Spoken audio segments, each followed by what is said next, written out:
Hello, welcome to this week's episode of the India Story. This is the show where we track the latest developments in the world's largest country.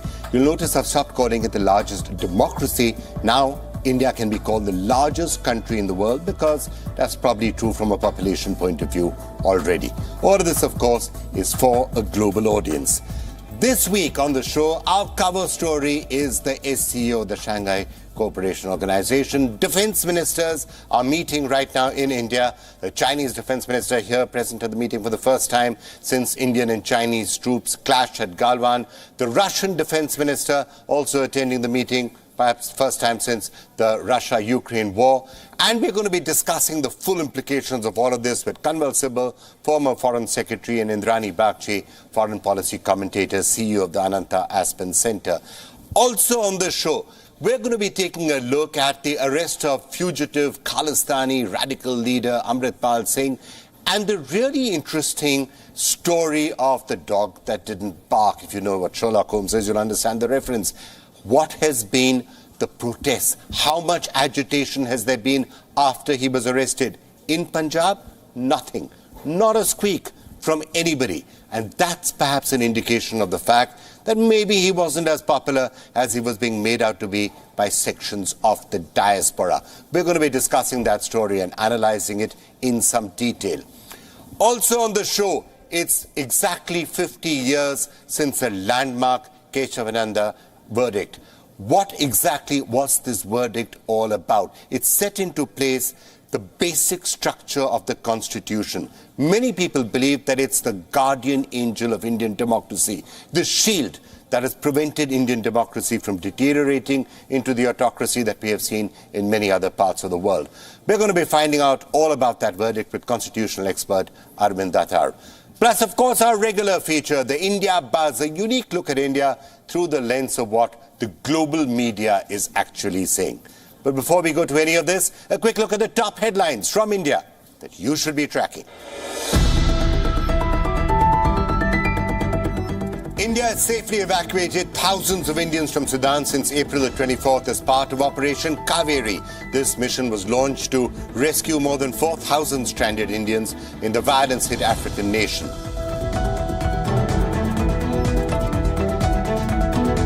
Gangster-turned-politician Anand Mohan Singh has been released from the Bihar jail after the state government amended prison rules. Release as per law, says the Bihar Chief Secretary, amidst backlash from the opposition.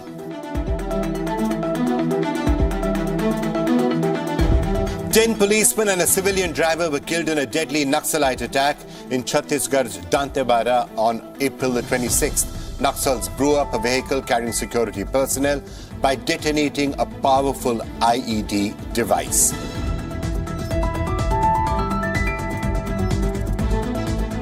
The Grand Master of Punjab politics is no more. Shiromani Akali Dal patriarch and five-time Punjab Chief Minister Prakash Singh Badal passed away on April the 26th. Leaders cutting across party lines paid tribute to the stalwart politician who helped shape Indian politics for more than 70 years.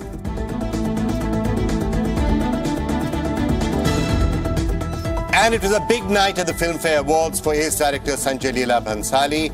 Gangubai Kathiawari bagged 5 major awards, including the Best Actress for Alia Bhatt. Rajkumar Rao was awarded the Best Actor for a film in the LGBTQ community, Badhai Do. Let's begin with the SCO, or the Shanghai Cooperation Organization. India happens to be the president of the SCO this year, and that's why all the defense ministers seem to be in town, other than Pakistan, of course, which is joining virtually. The foreign ministers of the SCO countries will be here next week. This clearly is a big year for India in diplomacy. The G20 presidency is also with India. But the SCO, of course, has some interesting dynamics, if I can call them that, because of the countries present, which include both China and Pakistan. And I don't have to tell you about India's relations with either China or Pakistan. Now, less than 10 days ago, terrorists trained by Pakistan ambushed and killed 5 Indian Army soldiers in Jammu and Kashmir. Just weeks ago, China tried to act smart and announced new names of places located in the Indian state of Arunachal Pradesh. So today, defense ministers of Pakistan and China are there putting on a very civilized diplomatic veneer talking about how relations can be built forward. But there's obviously an issue with this. And India has tried to make it clear that the running with the hares and the hunting with the hounds will not work. It cannot work forever. Just yesterday, India's Defence Minister Rajnath Singh told his Chinese counterpart that the violation of border agreements with Beijing had to stop. These have eroded the entire basis of relations between the two countries. And until this is fixed, relations cannot be expected to go back to normal. Now, the dynamics of all of this do play out to some extent in the Shanghai Cooperation Organization. This, of course, is a grouping of 8 nations with regional security as one of its main aims.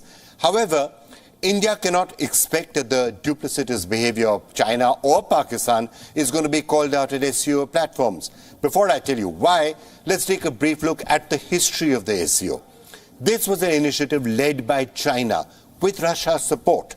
The SCO was formed in 2001 by leaders of China, Kazakhstan, Kyrgyzstan, Russia, Tajikistan and Uzbekistan, Central Asia, Russia and China. Then in 2017, India and Pakistan both became full members of the SCO. Now obviously, Russia wanted India there and China said, India is not joining until Pakistan joins, so both India and Pakistan came in. So it's clear from all of that that the grouping is somewhat dominated by China, with Pakistan as a crucial vassal ally state adding its voice. Additionally, Russia, which has been India's key sponsor or India's key partner, not just in the SCO but everywhere else in the world, is increasingly becoming dependent on China. Ever since it invaded Ukraine, Russia has been dependent on China. Economically, it's very dependent on China. And so it has to start listening a little bit more to what China says. China clearly has been trying to expand its influence in Central Asia through its Belt and Road Initiative. So, murky waters, and how can India best navigate this diplomatic and strategic minefield to protect its own interests and to keep China and Pakistan at bay? Will the upcoming Quad summit in May be a better platform for India to formulate a response to Beijing and Pakistan? Well, almost certainly, because there's no divergence of interests out there. However, people still say it is good for India to be part of the SCO because it's better to try and influence what's happening here rather than sitting outside and complaining. So what should be our expectations from the SCO, from this meeting and also in the long term? It's a pleasure to be joined by 2 of the sharpest thinkers whom I know of when it comes to strategic affairs and foreign relations. It's a great pleasure to be joined by former Foreign Secretary Mr. Kanwal Sibal, who's also been the former ambassador to Russia. Thank you so much, Ambassador, for joining us on this show. Also with us, Indrani Bagchi, CEO of the Ananta Aspen Center and a prominent foreign policy thinker. Thank you both so much for being with us. Now, clearly, these are interesting times. You've got the Chinese in town, the Russians are in town, the Pakistanis could be coming to town next week. All of this at a time when there have not really been too many contacts and too many relations with any of them. So a complicated strategic setup. Why don't I start with you, Ambassador Sibal? What would be your expectation from these meetings, the defense ministers meeting and then the foreign ministers meeting? We are an Asian country. And this region is very important to us. We cannot afford to see this region under the control of China or Russia entirely, or the 2 of them. And we left out because in so many ways, we have very important interests there. We've had historically very good ties with Central Asian countries. They have been interested in reaching out to us in order to balance their own relationships, especially with China. They see a rising India, they want to be able to benefit from it. We have connectivity projects which would link India with these countries. We have to absolutely counter Pakistan's long efforts to keep us detached from this area and not give us access to it, because they see that if India increases its presence in this region, it will be, from their point of view, at the cost of their geopolitical interests. But more importantly, Afghanistan is the centerpiece of many of these concerns in this region, especially terrorism, religious extremism. This is a concern for us, for the Central Asian countries, for Russia, and for China in its own way because of Xinjiang and Uyghur issue. Therefore, we need to keep a tab on this. Right, Indrani, if I can turn to you next. If you're looking at the dynamics out here, the Chinese in town, Pakistanis coming to town, what would be your overall expectations? Are the dynamics India, Pakistan, India, China, are they going to dominate this, or is there going to be something else? If you remember, the Chinese foreign minister was here for the SCO for the G20 foreign ministers meeting, and he will be here for the SCO foreign ministers meeting. SCO, though, is literally run by China, because China is the dominant power in SCO. Russia may have started there. Russia is no longer anywhere in the reckoning, and Russia, because of the Ukraine war, has become too much of a subsidiary or a subservient partner to China, whatever their thinking may be, whatever their sentiments may be. The facts on the ground don't favor Russia. But to add to what Mr. Sibal just said, I'd say the other reason why this is an important year for SCO, and why countries in the Central Asia are also looking to balance China and Russia, is the Ukraine war, because the Ukraine war has not made them comfortable at all. Definitely not with where Russia is going with the war, and the kind of geopolitical fault lines that have been created, which puts a question on these countries as well. Not to speak of us, of course, but definitely on these countries as well. And they are right there at Russia's doorstep. If Russia suddenly decides to do another Ukraine in another country, then it's hard for these countries. And as Mr. Sibal said, Afghanistan remains a problem, and Afghanistan remains a problem not merely because the Taliban are back in Kabul, but the role that Russia plays in Afghanistan, the role that China wants to play in Afghanistan. Please remember that China has just apparently signed a $10 billion deal for a lithium mine in Afghanistan. That's, playing with fire in a very, very volatile area.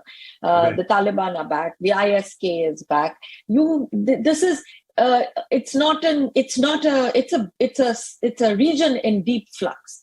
Ambassador Sibal, if you look at the overall world, it's a very different world to what it was when you were the ambassador to Russia and when the SCO was first being spoken about. India itself has obviously risen a lot in power and in status, and its importance has grown. China become far more aggressive, perhaps far more domineering, far more dominating, and the imprint of China being very clearly felt across the world. And when it comes to Russia itself, there are some who would argue that it's starting to become a bit of a junior partner to China after the war in Ukraine, very heavily dependent on China in many ways. So would it be fair to say that it is somewhat incongruous for India to be sitting inside an organization which seems to be so heavily dominated by China as it is right now? Russia almost coming across as a somewhat subservient entity to China at the present moment. You see, there's a division of labor, if you like, between Russia and China and Central Asia. And they have devised a mechanism by which there is a balance of interest there. On the security side, it's Russia that is dominant. They have the CSTO, which looks after the security of many of these countries. And then you have the economic part where clearly China dominates. The second thing is that there are a lot of reservations in Central Asia about China. They don't want to become prisoners of China. They don't want the Chinese to just take over their economies as they have done. Because the manner in which China operates, they destroy any local production. So they also want, therefore, to have some kind of a balance within the SCO, and that is where India also potentially comes in. That's the second part. The third is there are a lot of Kazakhs in Xinjiang. So there are ethnic issues involved there. And at the end of the day, these are Islamic countries. One must not forget that. The manner in which China treats its Muslim minority could not be lost upon them entirely, though, of course, they themselves are very open-minded and secular, but not really.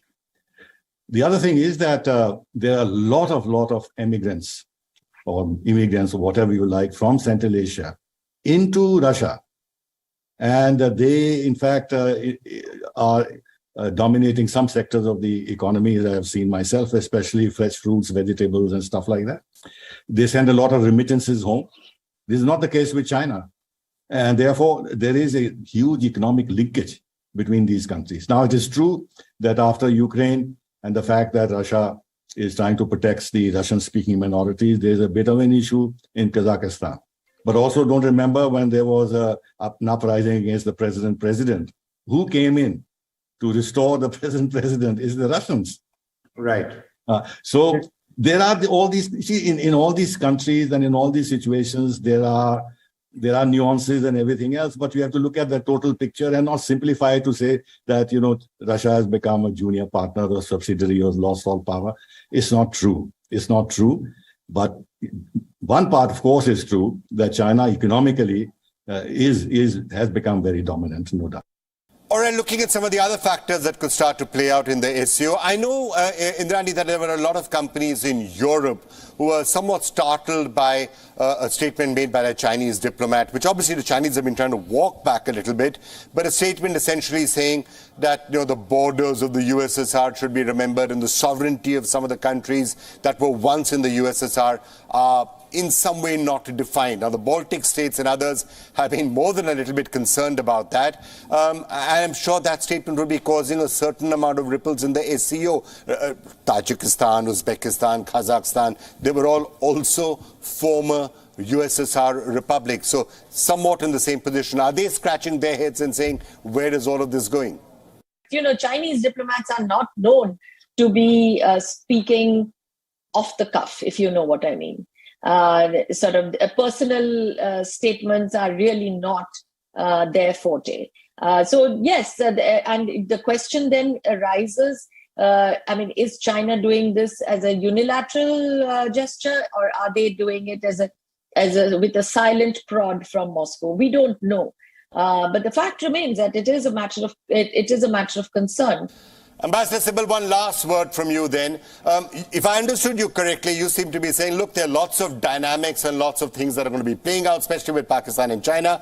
But it's better for India to be sitting inside the SCO and trying to shape what is happening than sitting outside it and just complaining.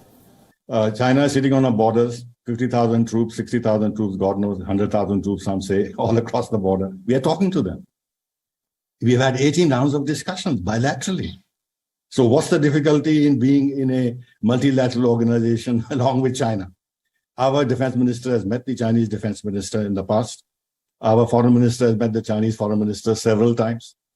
So that dialogue continues. And if that dialogue continues within a larger forum, it is not unhelpful. And number two, it is part of the understanding in the SCO that bilateral issues will not be raised. And one of the reasons why there were some concerns about bringing Pakistan in was that Pakistan will start raising bilateral issues with India. But this is looked down upon. So the SCO has developed a kind of an ambience in which this is discouraged. You remember that in one of the meetings, the Pakistanis tried to show a flag, a map of Pakistan which showed wrongly the state of Jammu and Kashmir. And the Russians asked them to take it down. So I don't think that this is any problem. We have to look at the long term. Right. We must, as a regional country, as a rising country, have a foot in every possible multilateral organization. So that our influence is felt and we are able to steer the discussions as much as possible in our interests. That is the purpose. Right, Indrani. Now, everywhere in the world there's been a lot of talk about how India has been managing a tightrope walk ever since the Ukraine war really started. And that is being underlined by all of these meetings that are happening. SCO right now, Quad's going to be meeting shortly. Then you're going to have the G20 happening at the same time. Do you think this tightrope walk is sustainable and necessary in a multipolar world? Or do you think India is going to be forced to choose sides at some point or the other? It is, Vikram, we have no choice. The world is, we're watching the world in a sort of a geopolitical flux. And it is as important for us to be part of the Quad as it is for us to be in the SCO. Because these are as well as the BRICS. I mean, we keep forgetting the BRICS, but the BRICS is, again, the BRICS, another organization that's dominated by China, but we need to be there. We need to be in the room. We need to be in the rule-making space for all of these discussions. Just to say that because we don't like the Chinese and right now the Russians are a headache, that we shouldn't be in the room. Absolutely not. In fact, we should not give countries like Pakistan oxygen in organizations like this. So absolutely. So we should be there. And it's important for us to be able to steer these organizations. All right, former Foreign Secretary Kanwal Sibal and the CEO of the Ananta Aspen Center, Indrani Bagchi, thank you both so much for joining us with that perspective. Let's now turn our attention to a special landmark. On April the 23rd, it was exactly 50 years since a landmark Kesavananda Bharati judgment was delivered by the largest bench ever at the Supreme Court. It was a narrow victory, very narrow, just 7-6. And even that final vote was split a little bit.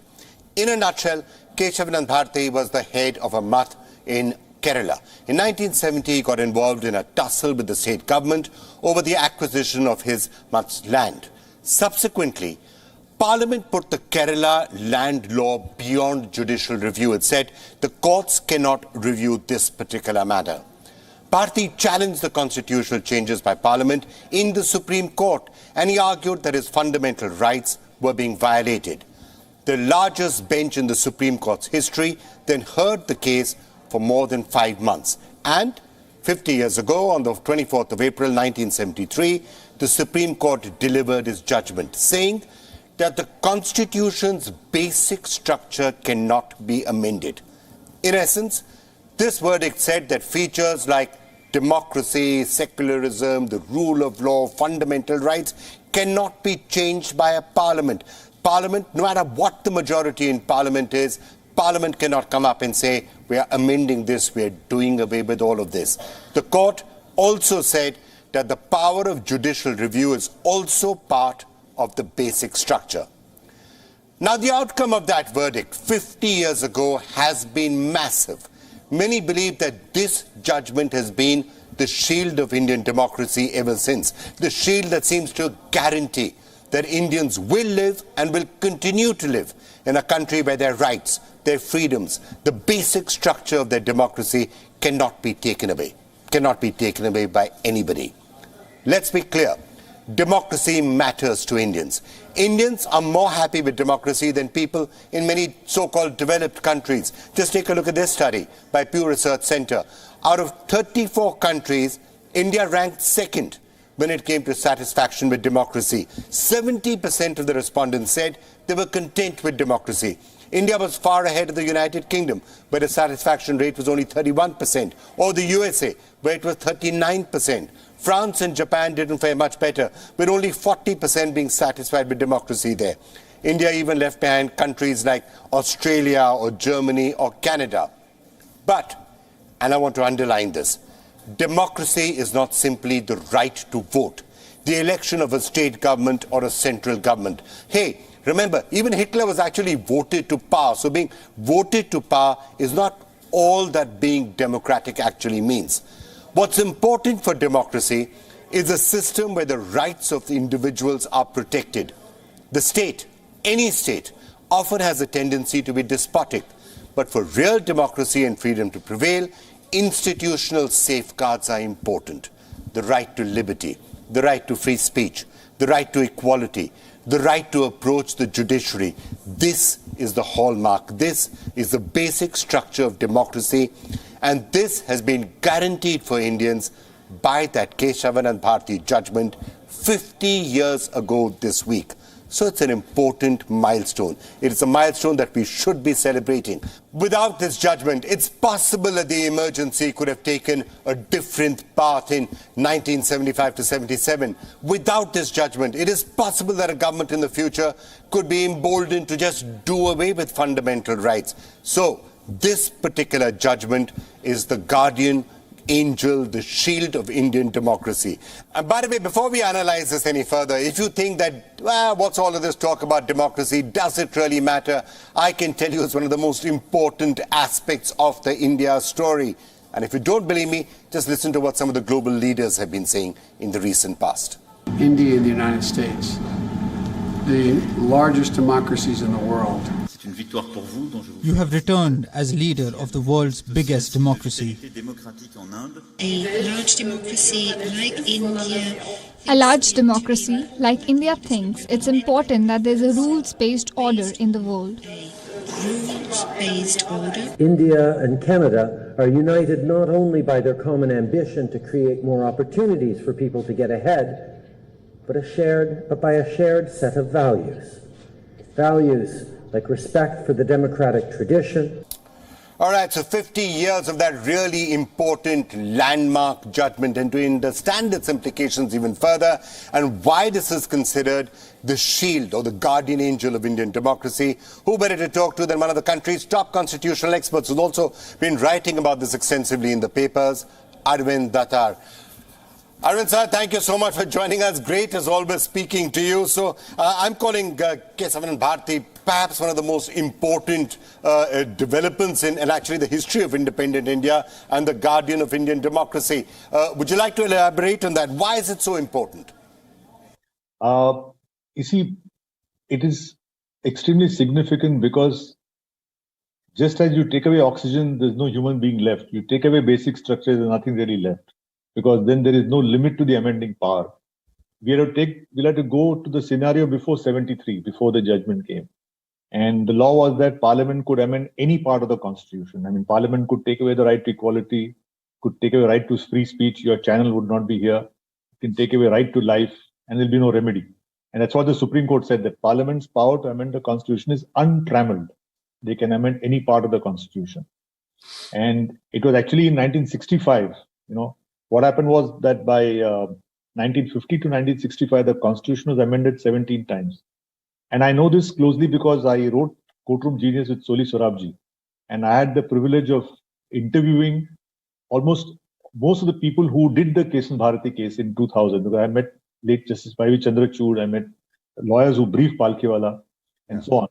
And what happened was, they said you can amend it unlimited power.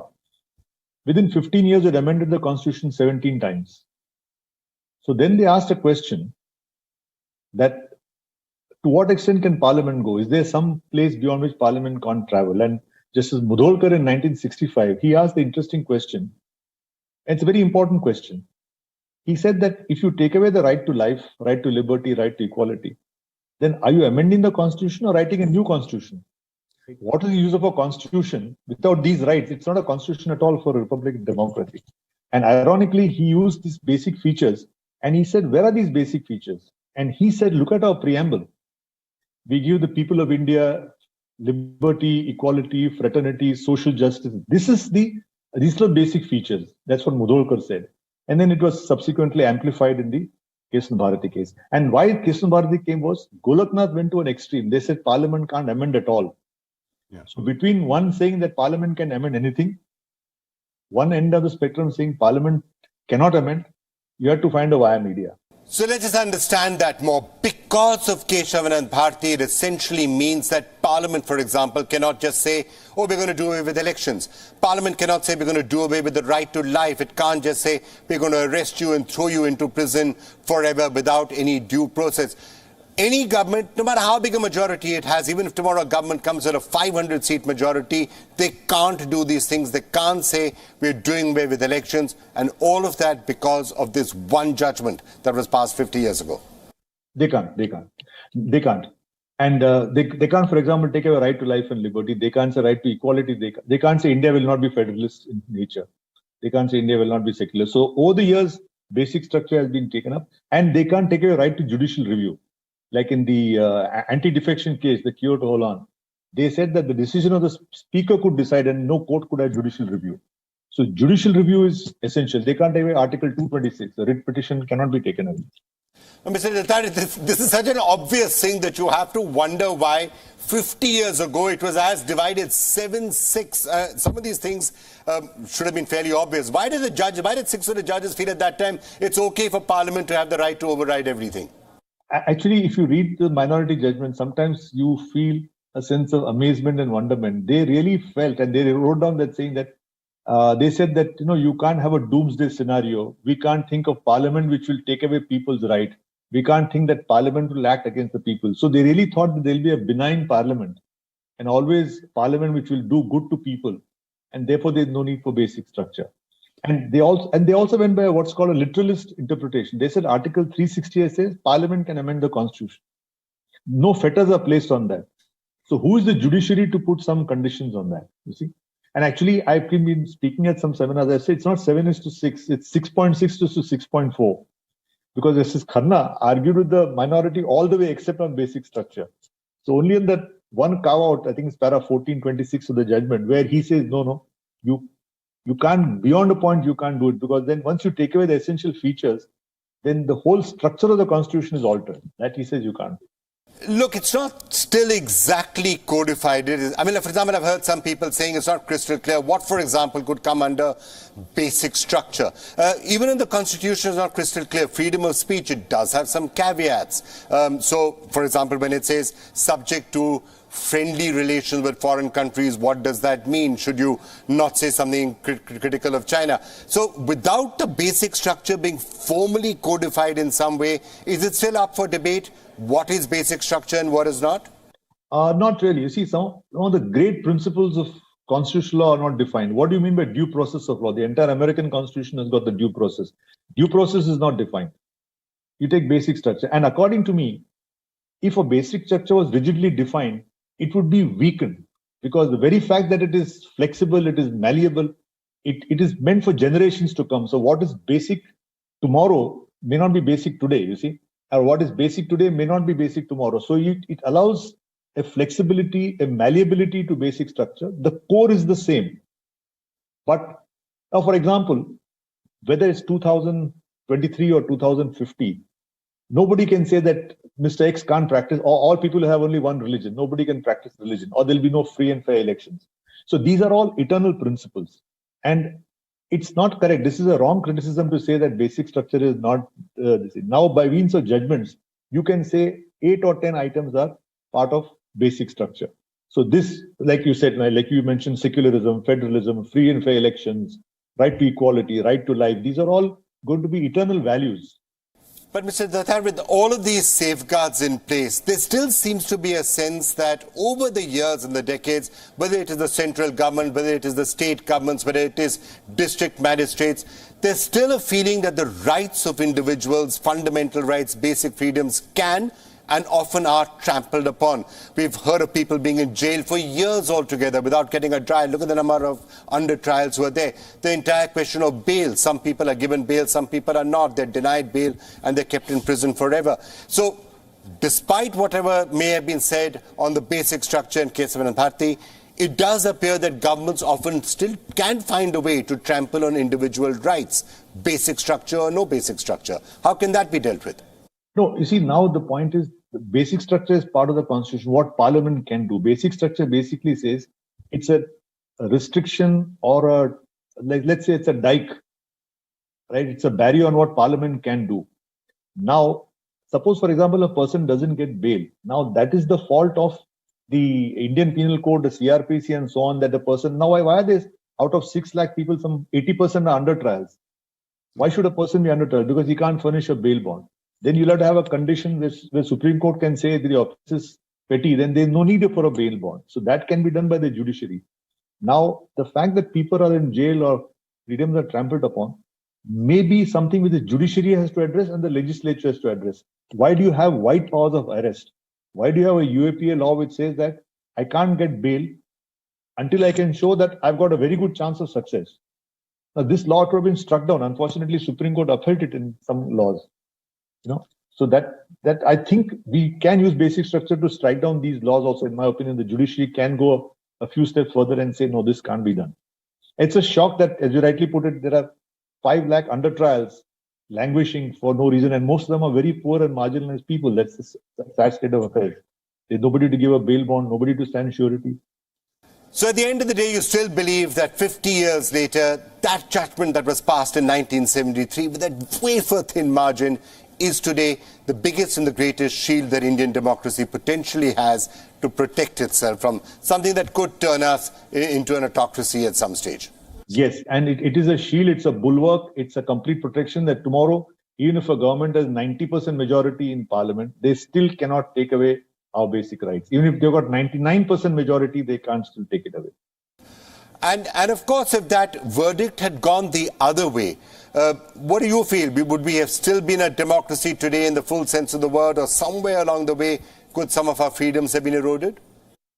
Actually, in my article in the Indian Express today, when the review came up, they wanted to review the basic structure. So apart from this whole thing came that nobody asked for a review, Then Justice Beg said, see, basic structure is not defined. I don't know what's the basic structure. So should we not have the review so that we can finalize it? So Palkhiya responds saying that, he says, I never thought that we'll come to a stage where the Supreme Court can't understand its own judgment. We all know what is basic structure.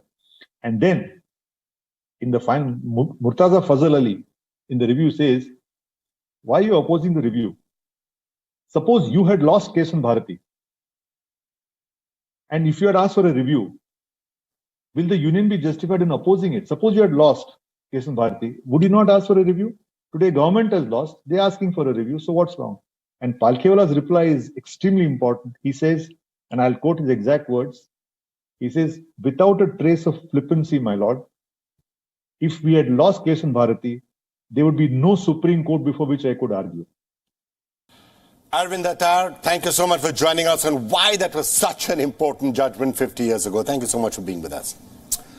All right, and let's now turn our attention to India Buzz. This is our weekly segment where we scan the global media and we say what they've really been saying about India and specifically about the India story. So a not too nice editorial in the Washington Post, which essentially published an opinion piece on NCERT, dropping several chapters on democracy from textbooks from class 6 to 12, citing the Indian Express. The article said, we're talking about things like the removal of a chapter titled Key Elements of a Democratic Government from the class 6 political science book. The article says this is a discouraging development for the world's largest democracy, and it says that efforts to rewrite school textbooks are now being extended to the national level. Meanwhile, a Financial Times editorial expressed concerns about what it called democratic backsliding in India, citing the recent Rahul Gandhi disqualification case in a Surat court and what it called the potential stifling of media freedom and others in India. The editorial said India needs to maintain an open democratic environment to balance the rise of autocracy globally. The article also said that the West should not turn a blind eye to issues in Indian democracy because it's looking for viable alternative investment alternatives, especially to China. Meanwhile, on the occasion of the meeting of SCO defense ministers in Delhi, China Daily had an editorial also saying that India and China would do well to keep outside interference at bay. The China Daily also said India should not become what it called a tool in the hands of the West. And the article emphasized that continued attempts are being made by the external parties to sow discord in the Indo-Pacific region, with the 18th round of military-level talks just concluding. So this is what that particular article said. It also highlighted what it called the importance of good neighborly relations for domestic prosperity in both countries. Now, of course, as we've heard, the Indian Defence Minister did speak to his Chinese counterpart and said, all of this is very well, but you need to do something about what you're doing on the border and stop making provocations out there. Moving on to the New York Times, which actually had a really nice and interesting story on women's empowerment in India through the game of cricket, the game that every Indian loved. This story from a village in Punjab where a police officer and his family members are training young girls to pursue the game of cricket at no cost. Their inspiration clearly, Harmanpreet Kaur, the captain of the Indian women's cricket team, whom we did have on the Indian Story last week, and also the opportunities created by the first edition of the Women's Premier League, which was, of course, won by the team led by Harmanpreet Kaur. And then a story that did get some attention across sections of the African press, reports of 19 countries planning to join the BRICS as the dollar falls to 47% of total global reserves. Many took from a Bloomberg article talking about the fact that 19 nations are all perhaps set to join the BRICS as the countdown for the BRICS annual summit in South Africa actually begins. After evading arrest for 37 days, Khalistani fugitive Amritpal Singh was arrested on April the 23rd. The Punjab police arrested him from a Gurdwara in Road, Bhindranwale's native village, and the same place from where he himself took over last year as the chief of Waris Punjab Day. The police have booked him under the stringent National Security Act, and he faces over half a dozen charges such as attempt to murder, abduction and extortion. The self-styled radical leader is now lodged at the Dibrugarh Central Jail, where 9 of his other associates picked up over the past several weeks are also kept. Now, while the preacher remained on the run for 36 days, the authorities continue to pile pressure on him by arresting his key associates. Pappalpreet Singh, Amritpal's mentor, who also had links allegedly with the ISI, was arrested on April the 10th. His wife, Kirandeep Kaur, a UK-based woman, someone who he married in February, was stopped from boarding a flight to London from Amritsar airport last week. Scores of sympathizers were also detained by the police, but subsequently released. Now, Amritpal Singh's arrest has ended the turmoil that has gripped Punjab for over a month and a half now. But many questions remain unanswered. First and the most important question is, what led to the rise and the fall of this self-styled leader? Who was behind his quick consolidation of power in the state? Did he receive support from external forces like the ISI? How was he able to evade arrest for over a month? Why did the Punjab government fail to arrest him sooner? So some of these questions will only be answered once an investigation has been done, once the authorities try to figure out what lay behind all of this. Interrogations will be required. Those questions will be answered. But at least one question seems to be answered. A lot of people were saying, oh, he's very popular within Punjab and Amritpal Singh has got a lot of local support and it's not just the diaspora, he's got backing inside Punjab as well, inside India as well. Now, if any of that was to actually have been true, then after his arrest, there have been protests in Punjab. There have been noises made. People would have been upset. But actually, just about nothing has happened in there. So is this entirely been something that has been ripped up from abroad or from the diaspora, and does he actually have very little support, as many people also believe, inside Punjab? Well, joining us to shed some light on all of that, we're being joined by Malvinder Singh Kang, Chief Spokesperson of the Aam Aadmi Party in Punjab, and Professor Pramod Kumar, Director of the Institute of Development and Communication. Mr. Kang, let me start with you. We were talking about the manhunt for Amritpal Singh a few days ago when we were talking to you. Now he's been arrested, been sent to Guwahati. There don't seem to be too many protests. In fact, hardly any protests or any action on the ground. You must be happy about that, but does that also indicate that he didn't have too much support to start with? Definitely, Vikram, definitely. We already told about there is no response to Amritpal about his agenda and his thought. Basically, when he came to Punjab first last year, in the starting days, he creating the differences between the communities, especially against the Christian community. So Punjabi don't like about this type of damta because the teachings of gurus always Sarbadda Pala. So definitely there are very few people supporting to him, and majority of people against him, and now he is behind the bar and everything is peacefully in Punjab. Professor Pramod Kumar, let me turn to you next. In many ways, a lack of any reaction to the arrest of Amritpal Singh is in many ways one of the most possibly important stories and critical stories there in Punjab. Would you agree with that? The people, those who were expecting reactions, I think they were far away from the reality. He was only a trigger. And if I may put 2 points, very quickly, that why this trigger could succeed to some extent where it could appeal to some people. We have, now I normally say, metaphorically speaking, 3 Punjabs. There is a diaspora Punjab, there is an Indian Punjab, and there is a political establishment Punjab, Pakistan. So you have a different response in all the 3 Punjabs of this trigger. And diaspora Punjab is more noisy, it's more divisive, it's more, violative of the national symbols. It's that. But there, not many people support it, but it's more noisy. Indian Punjab, this element is only at the fringe. They exist, but they are on the fringe only. And number two, in Indian, this is not very divisive, as Malvinder has very rightly pointed out, because Indian Punjab has historically have been, and you know Vikram very well, denominationally, it's very culturally conducive and cohesive kind of society. So, Mr. Kang, let me come back to that issue. What Professor Kumar was saying, regarding the entire Khalistan movement. Look, obviously, there is support from the diaspora abroad. And yes, of course, Pakistani element is the third category which he was talking about, and Pakistan will continue to try to whip this entire issue up. But inside Punjab, though, do you think this entire episode underlines the fact that there's not any resonance or no significant resonance inside Punjab itself? We already, last discussion, we already discussed about it. There are some fringe elements, and rightly said Dr. Pramod, very rightly. But these days, there are very concerning point is that some IT cell of National Party and the one group of national media every day defaming to Punjabis, especially in Sikhs, on the name of Khalistan. Practically, there is no existence in Punjab because Punjabi, you can see in the history when freedom movement going on, 90%, above 90% sacrificed by the Punjabis. And so recently, in Punch attack, you can see out of 5, 4 were Punjabi boys, Sikh boys.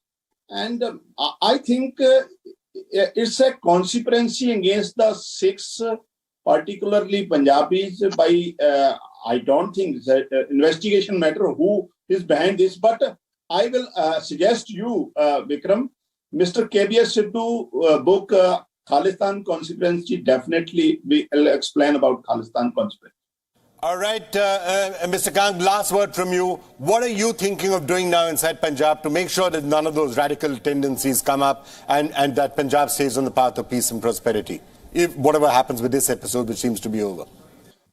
Vikram, most Punjabis' feeling is that Amritpal is a created story and that it is a very written script to defame the Punjabis, and behind this there is a dirty politics to polarize one section of Punjab, and we can see, and mostly people think about this. लेकिन mostly पंजाबियों की feeling यही है कि कहीं ना कहीं ये एक स्क्रिप्टेड स्टोरी थी और स्क्रिप्टेड पूरा इसके पास कॉन्सिक्वेंसी थी कि पंजाब को पोलराइज किया जाए और पॉलिटिकली गेन किया जाए. I think. Malvinder Kang, Professor Kumar, thank you both so much for joining us. Let's see how that story shapes up in the weeks and months ahead. And finally, he's called the god of cricket. And this week, a milestone that we just have to honor here on the India Story, Sachin Tendulkar. The man with 100 hundreds celebrated a very special half-century, his 50th birthday. Arguably the country's biggest ever sporting superstar since independence, Sachin is a hero, an icon, and a source of inspiration for millions even today. For Indian fans, Sachin's success on the pitch was a matter of national pride. He was a symbol of hope, of perseverance, and the triumph of hard work over adversity. He's given Indian cricket a sense of purpose and direction, and his popularity, not just in India but all across the world, remains unmatched. Sachin's influence very clearly going beyond India's borders. He's a global icon, a symbol of the universality of cricket and its power to bring people together. Sachin Tendulkar is the heartbeat of cricket fans around the world, the god to their religion, and his legacy will continue to inspire generations of players and fans for years to come. Sachin Tendulkar, you're a very important part of the India Story, so we're going to end this show by wishing you a really, really happy birthday from all of us, watching you everywhere in the world. And that's it on this episode of the India Story, but we'll be back next week with another special where we're going to be taking a look at the coronation. Yes, it's coming up a week from now. But for the moment, thank you all for watching. Goodbye.